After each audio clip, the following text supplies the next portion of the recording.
No, basically, one very interesting thing that I came across is the whole thing of reasoning. Now, what I say is that reasoning short circuits comprehension.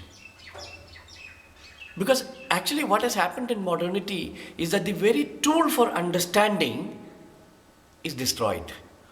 Understanding happens at a realm at which it should not happen. It happens at the mind level, and through understanding, through reasoning, we should short circuits it. Because the cognitive input is in the realm of language, understanding is also in the realm of language. That is how it completely disconnects the being from any engagement with the real. So the actual fragmentation is of the mind and the body learning separately. Body will learn as per biological processes, physiological processes that are in place. Like digestion. You cannot control digestion. You given food, the body will assimilate what it requires, rejects what is required. And if it is not good, it can't take it, it will vomit or have loose motion or something, it will reject it out. And then what is left becomes you. Where you cannot differentiate where did the apple go, which side did the apple go. It is the whole thing gets assimilated in our being. And this is exactly what is about cognition. That the cognitive inputs, whatever is happening around us, is taken in, and the body assimilates it and transforms it. But the mind is engaged in a different game altogether. First of all, you see that the mind is a fantastic tool if it is in line, in sync with the rest. The cognitive inputs, it processes the information that the body gives.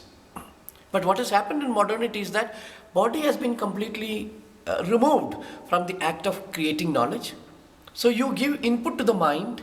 Mind, because it is a processor, it will continue to process information. So processing is its job. But it has to depend on the body for inputs.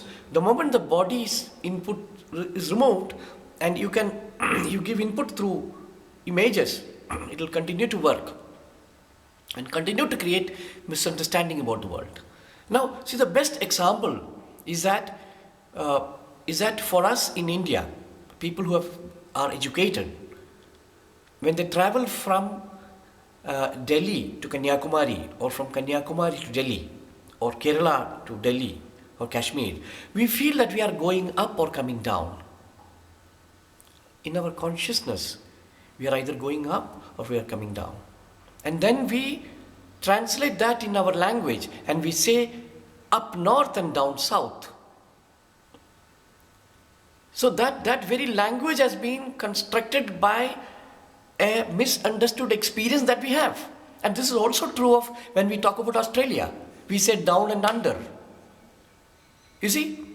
So the consciousness first creates an image of Australia being under, and then we create a language to suit that, and then we re-establish that in our being.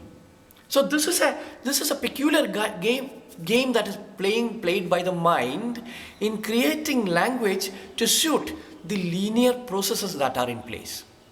So we have ideas of progress, evolution, all that because we have a linear mind. And the linear mind continuously creates language to support its linearity. So there is no way you can escape the linearity of the mind by this getting trapped in the process of modernity. Unless we understand this, there is no way we can understand what is whole. So what typically happens is that the linear mind somewhere understood its fragments. It talks about wholeness, but repeats the same process of addition that linearity demands, because our mind, the modern mind, cannot handle fragmentation, the holistic.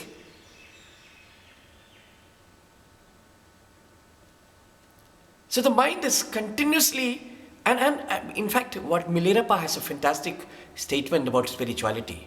He says that spirituality is the last ploy of the mind. So the whole modern, preoccupation with spirituality is nothing but another game of the mind.